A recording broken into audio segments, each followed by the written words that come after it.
According to data provided by the Department of Justice, the vast majority of individuals convicted of terrorism-related offenses since 9/11 came here from outside of our country. President Trump address to Congress, February 28, 2017. When President Trump signed the Muslim ban executive order in early 2017, we looked into several exaggerated claims by Trump and other administration officials about foreigners convicted of terrorism. This claim from Trump's first address to a joint session of Congress is relevant again. It is now the basis of an August 11, 2017, Freedom of Information Act lawsuit filed against the federal government over the administration's refusal to disclose information relevant to this claim. Moreover, on August 12, 2017, an Ohio man was accused of ramming a car into a crowd protesting a white nationalist rally in Charlottesville.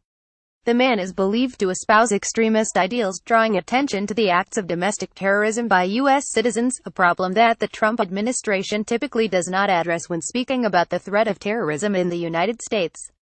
We dug into the facts about domestic and international terrorism, and the share of U.S. citizens and foreign-born individuals. The DOJ and the White House did not respond to our request for comment. The facts: Trump's exaggerations on the terrorism threat of foreigners emerged early in the presidential campaign. We gave 4 Pinocchios to his claim that scores of recent migrants were charged with terrorism, and for every case known to the public, there are dozens and dozens more. Then in June 2016, Sen. Jeff Sessions' then Senate office compiled data from the DOJ's National Security Division on foreign-born individuals convicted in terrorism cases since 9/11. According to the analysis, at least 380 of 580 convicted individuals in terrorism cases since 9/11 were foreign-born. There were many problems with using that dataset to support Trump's sweeping claims about foreigners and the threat of terrorism. Only 40 of the 580 convictions, 6.8%, were for attacks planned or committed on U.S. soil, according to an analysis by Alex Nowrasteh of the Cato Institute, a libertarian think tank. Most of the cases were convictions for supporting, joining or planning a terrorist attack overseas, he found. The list does not include domestic terrorism such as the Charlottesville attack. If you exclude all convictions for domestic terrorism at the outset, how can you draw any overall conclusions on the citizenship status or national origin of those convicted of terrorism, wrote Sharon Sinner, an associate professor at Stanford Law School, who obtained and analyzed a more updated version of the list from the DOJ National Security Division through a Freedom of Information Act request. While Trump often talks about the threat of foreigners, domestic terrorism and homegrown extremism are major concerns. Of the 85 violent extremist incidents that resulted in death since September 12, 2001, 73% 62 were committed by right-wing violent extremist groups, and 27% 23 by radical Islamist violent extremists, according to the Government Accountability Office.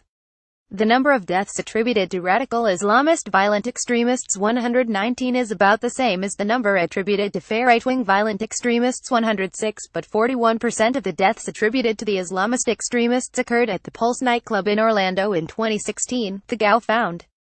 Federal law enforcement agencies warned in May 2017 that white supremacist groups were responsible for a lion's share of violent attacks among domestic extremist groups, according to a bulletin prepared by the FBI and Department of Homeland Security, obtained by Foreign Policy. White supremacists were responsible for 49 homicides and 26 attacks from 2000 to 2016. More than any other domestic extremist movement, the document shows.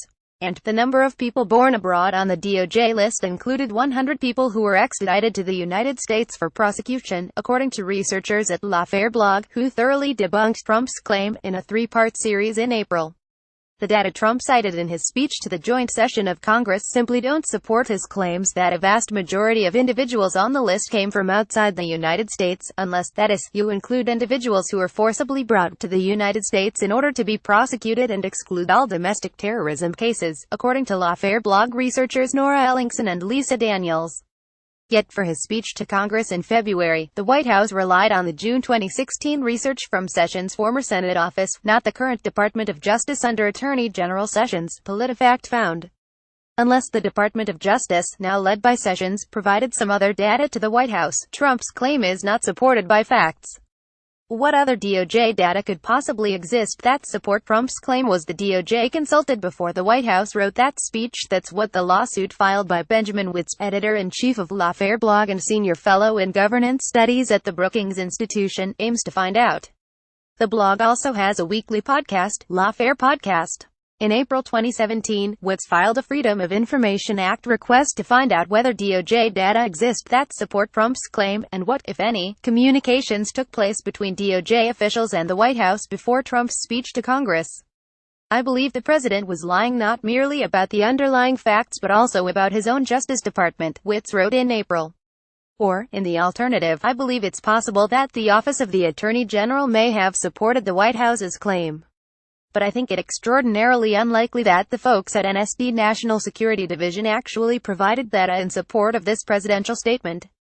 There was no response within the statutory deadline, prompting Witz to file an August 11, 2017, lawsuit against the DOJ and the Office of Management and Budget.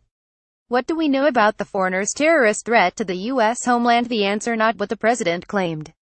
New America found 413 people charged with or credibly involved in radical Islamist-inspired activity in the United States since 9/11. Half 207 were U.S. born citizens. An additional 87 were naturalized citizens, and 47 were permanent residents. Far from being foreign infiltrators, the large majority of Islamist militant terrorists in the United States have been American citizens or legal residents, according to the New America Report on Islamist militant activity since 9/11. New America. Despite repeated fact-checks of Trump's use of Department of Justice data, it made its way into his maiden speech to Congress in February, and now, into a FOIA lawsuit against his DOJ. Unless the Department of Justice, led by Sessions, provided some other data to the White House, Trump's claim is not supported by the June 2016 analysis by Sessions' former Senate office. The information in that analysis came from the DOJ's National Security Division, but Trump twisted the data to make an unsupported claim. Sessions has been Attorney General for 6 months. He has had ample opportunity to release official findings to either correct the record, or back up the president's claim. Sessions and the administration must set the record straight for the public, and he has a duty to release all relevant information regarding the president's claims about the threat of terrorism to the United States. If new information emerges, we will update this fact-check. But until then, we award his claim 4 Pinocchios, for a grossly exaggerated misuse of federal data. 4 Pinocchios. About our rating scale. Send us facts to check by filling out this form. Keep tabs on Trump's promises with our Trump Promise Tracker. Sign up for the Fact Checker weekly newsletter. Do you rate this claim as true or false? More Pinocchios for false, fewer based on your opinion of the statement's truthfulness.